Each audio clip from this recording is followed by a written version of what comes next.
A paz do Senhor, tudo bem com vocês? Para quem não me conhece, eu sou Eduardo. Para muitos que estão acostumados a me ver atrás da guitarra, tocando guitarra, eu também falo.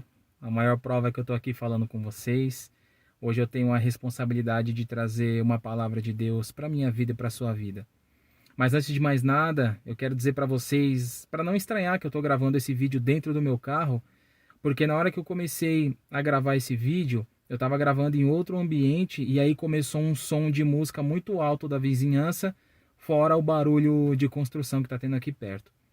Então esse foi o único lugar que eu consegui o máximo de silêncio possível para gravar esse vídeo para vocês, tá bom? O tema da minha palavra hoje é Seja Filho.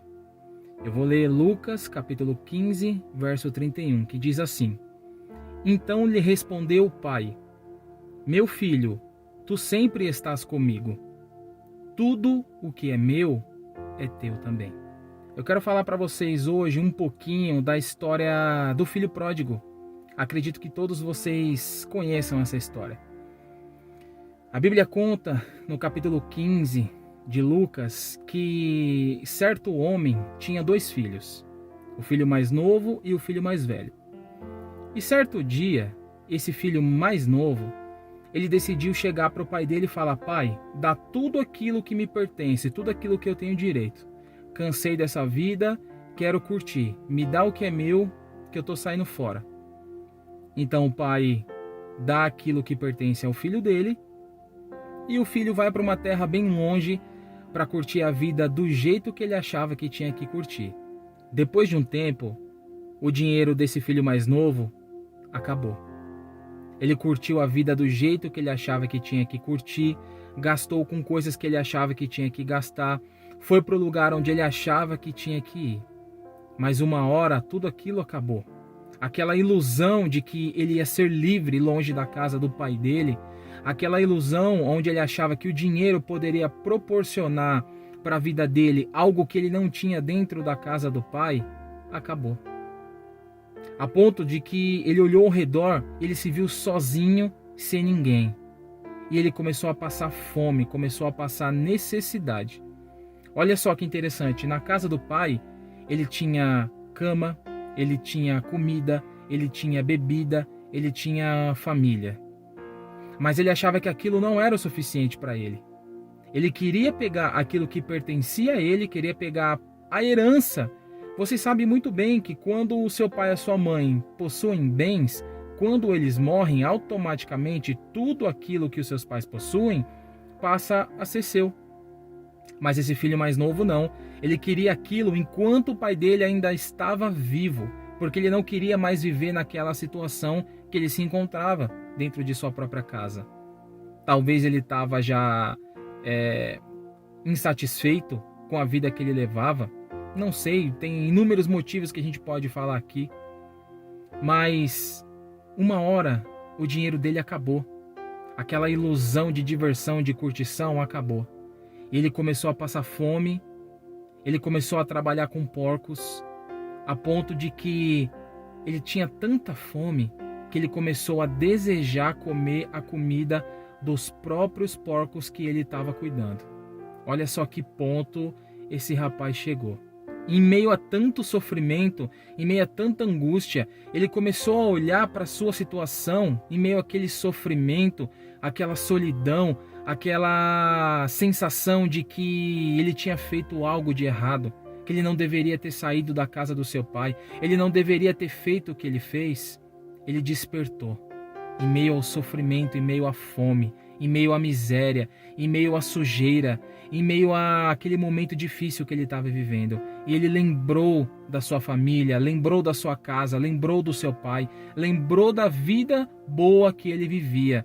Como dizem por aí, eu era feliz e não sabia. Talvez ele teve esse pensamento naquele momento. E aí ele decidiu: vou voltar para a casa do meu pai. Ele tomou uma decisão em meio ao sofrimento: vou voltar para a casa do meu pai. O interessante é que muitas pessoas, inclusive eu ou até você mesmo que está me assistindo, quando nós estamos em meio ao sofrimento, nós costumamos a questionar a Deus, a questionar as pessoas. Nós costumamos a ser pessoas ingratas. Nós não costumamos a pensar, a parar e refletir. Meu Deus, será que eu tenho culpa nisso? Isso que está acontecendo comigo agora é fruto daquilo que eu plantei lá atrás. Você acha que um Deus tão maravilhoso, um Deus que tem uma sabedoria infinita, um Deus poderoso, ia criar o ser humano simplesmente para nascer, crescer e morrer? Somente isso? Se você parar para pensar, o filho passou muito tempo longe. Ele passou fome, ele perdeu dinheiro, ele estava desejando comer a comida dos porcos. Então provavelmente ele estava muito mais magro do que quando ele saiu de casa. Ele estava sujo, ele estava com roupas rasgadas, ele estava praticamente irreconhecível. Praticamente não era a mesma pessoa que saiu da casa de seu pai. Mas a Bíblia diz que quando seu pai o avistou de longe, ele imediatamente reconheceu o seu filho. Então, saiu correndo ao seu encontro. Olha só que interessante. O seu filho provavelmente estava completamente mudado. Mas um pai nunca esquece da fisionomia do seu filho, nunca esquece do rosto, dos jeitos, dos trejeitos. Deus, ele me conhece, Deus, ele te conhece. Ele sabe quem eu sou, ele sabe quem você é.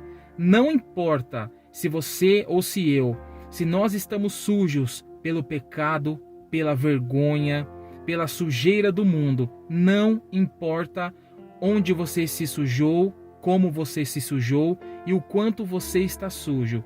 Deus, ele sempre vai te reconhecer, porque você é único, você tem uma identidade única que foi criada pelo próprio Deus. E olha só que maravilhoso. Quando o pai avistou seu filho, ele saiu correndo para ir ao encontro do seu filho. E quando ele chegou perto do seu filho, ele não falou nada, absolutamente nada. Ele simplesmente abraçou e beijou o seu filho. Já parou para imaginar a angústia desse pai? Desde quando o seu filho saiu de casa, talvez todos os dias ele ia para algum cômodo da casa dele, talvez para uma varanda, um quintal, algo semelhante. Provavelmente deveria ser um cômodo superior, porque ele avistou o filho dele de longe. Então a gente deduz que para você avistar alguém de longe, você tem que estar pelo menos mais alto do que o chão. Então quando ele avistou o seu filho de longe, ele correu para abraçar e para beijar. E o mais interessante disso, naquele momento ele não pensou: o que meu filho veio fazer aqui agora?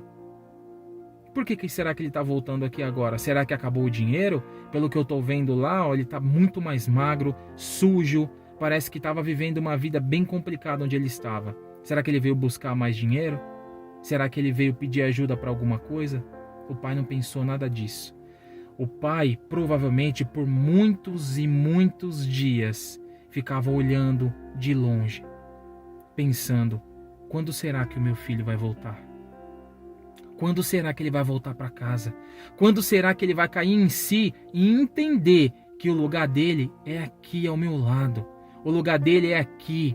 Eu preparei esse lugar para ele, para que ele viva bem, para que não lhe falte nada. O lugar dele é aqui comigo.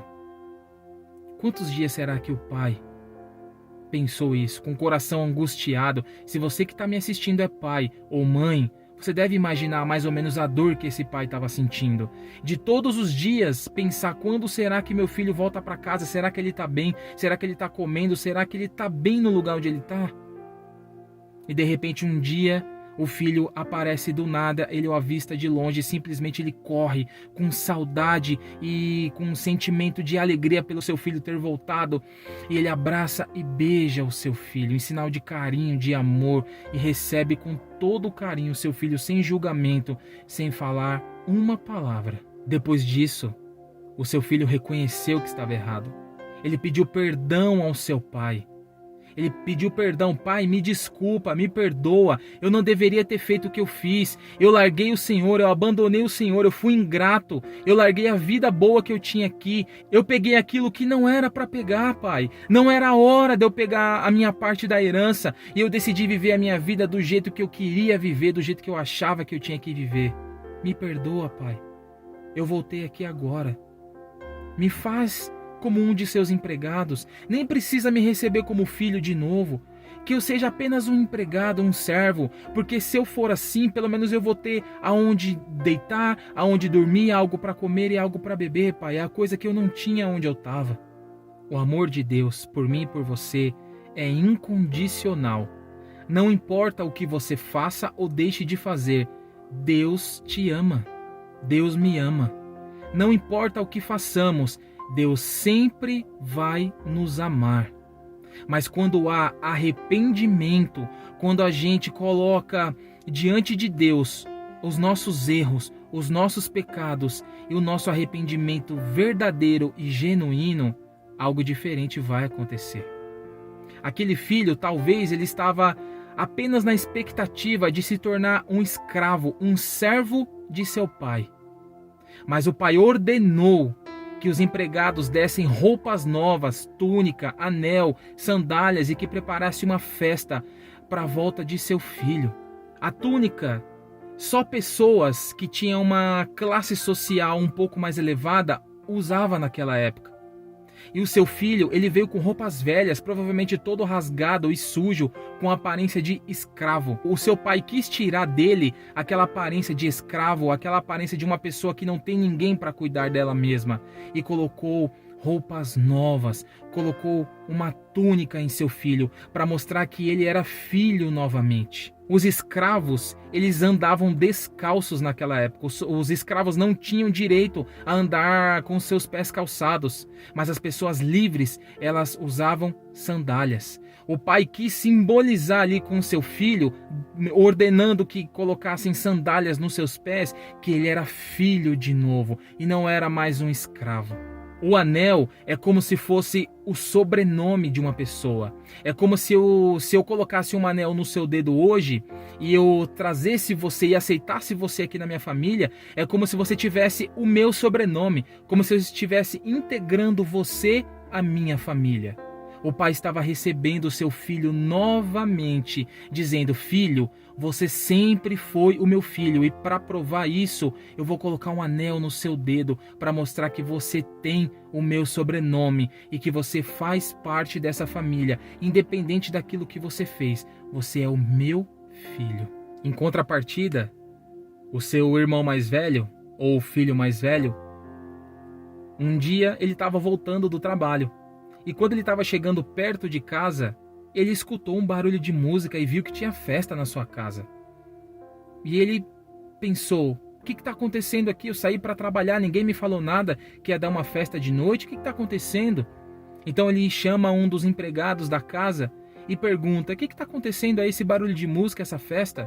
Então o empregado conta para ele que o irmão mais novo dele tinha voltado bem para casa e o seu pai tinha dado uma festa em comemoração àquilo. Na hora, ele se indignou, ele ficou entristecido com aquela situação e se recusou a entrar na sua própria casa. Então seu pai o viu lá fora e decidiu ir lá conversar com ele. Falou: filho, o que está acontecendo? Por que você está com esse semblante? O que aconteceu, filho? Por que você não quer entrar? O seu irmão estava morto, mas ele reviveu, ele voltou para casa, ele voltou bem. E o seu pai está aqui, fazendo uma festa, comemorando isso. Vem, entre, vamos se alegrar juntos. E aí, o filho mais velho responde: eu estou com você há tantos anos, eu te obedeço, te sirvo, e nunca te decepcionei, nunca te abandonei. E o Senhor nunca deu nada para mim, nunca fez festa por isso. E aí o meu irmão fez o que fez, e ele volta dessa maneira, do nada, e o Senhor faz tudo isso por ele, e eu que sempre estive aqui com o Senhor, nunca ganhei nada disso, pai. O pai falou assim: filho, eu sei que você sempre esteve comigo, eu sei que você nunca me abandonou, eu sei que em todo o tempo você esteve aqui com o seu pai. Mas uma coisa que você não entendeu, filho, é que tudo aquilo que é meu é seu também. O interessante é que eu não preciso pedir para usar aquilo que é meu. Por exemplo, eu estou gravando aqui dentro do meu carro. Eu não preciso pedir para ninguém, posso dirigir o meu carro? Posso gravar um vídeo dentro do meu carro? Não, o carro é meu. Eu posso utilizar a hora que eu quiser. Deus é dono do ouro, da prata, criador de todas as coisas. Deus é dono de tudo. Se Deus é dono de tudo, automaticamente você também é. Mas, se você for filho, olha só o que diz em Romanos capítulo 8, verso 17. E se nós somos filhos, somos logo herdeiros também. Herdeiros de Deus e co-herdeiros de Cristo. Se você é filho de Deus, então você também é herdeiro de tudo aquilo que pertence a Deus. No livro de João, capítulo 14, verso 21, diz assim: aquele que tem os meus mandamentos e os guarda ou os obedece, esse é o que me ama. E aquele que me ama será amado de meu Pai. E eu o amarei e me manifestarei nele. O dono não ama o seu escravo, porque se ele amasse o seu escravo, o escravo não seria escravo, seria filho, seria amigo, seria uma pessoa adotada por aquela família. Mas pelo simples fato dele ser escravo, o dono não ama o seu escravo. E Deus não quer simplesmente servos, Deus quer filhos. É claro que, se você guarda os mandamentos do Senhor e os obedece, você é um servo de Deus. Mas mais do que isso, eu não acredito que Jesus morreu naquela cruz para que eu e você sejamos simplesmente ou apenas servos. Jesus morreu naquela cruz para que nós pudéssemos ser filhos. Em Gálatas capítulo 5, verso 1 diz assim: estais, pois, firmes na liberdade com que Cristo nos libertou, e não torneis a colocar-vos debaixo do jugo da servidão. Nós somos servos de Deus? Claro, é lógico, isso é óbvio. Existe um Deus poderoso e maravilhoso, o qual nós servimos, tanto na igreja, fora da igreja, não importa. Você tem um Deus a quem você deve servir. Mas mais do que isso, você tem um Pai. E esse Pai quer que você se torne filho dele. E como eu disse, você se torna filho guardando e obedecendo as palavras do Senhor. Mas você também se torna filho quando você entende que ele é o suficiente para você. Que você não precisa sair da presença dele ou tomar atitudes que você acha que tem que tomar ou ir para lugares que você acha que tem que ir para você ser feliz ou ser livre. Quando nós não temos o nosso Pai por perto, você sabe do que eu estou falando. Quando a gente faz tudo por nossa conta em risco, normalmente não dá certo. Mas o Senhor te convida, se você deixou ele de lado, se você procurou viver com aquilo que você acha que tem que viver, mas nesse momento você teve assim um estalo, os seus olhos se abriram e você percebeu: eu preciso voltar para a presença do meu Pai. Não estou falando simplesmente voltar à igreja, voltar ao templo, a cultuar ao Senhor. Eu estou falando você, com a sua vida, voltar a sua vida, o seu coração, a sua mente de volta a Deus. Somos servos? Somos servos. Mas nós não podemos nos esquecer. Nós podemos abrir mão de ser filho, nós podemos abrir mão de ser servos. Mas o Senhor, nosso Deus, nunca, mesmo com o meu pecado, mesmo com o seu pecado, nunca ele vai abrir mão de ser o nosso Deus e o nosso Pai. Que você possa voltar à presença de Deus se você está longe. E se você estiver na presença do Senhor, nunca faça como o filho mais velho, de olhar para o lado e pensar que certas pessoas são privilegiadas por Deus ou pela igreja ou por alguém. Não, nunca pense isso. Sempre se alegre quando alguém se converter, quando alguém se arrepender, quando alguém decidir mudar de vida. A Bíblia fala que há alegria no céu quando um pecador se arrepende. E é assim que nós devemos nos sentir também. Sentir alegria por aquele que estava perdido, mas foi achado e decidiu voltar à presença de seu Pai. Que o Senhor possa falar ao seu coração, assim como Ele falou o meu. Que Deus abençoe a vida de cada um no nome de Jesus. E um abraço para vocês.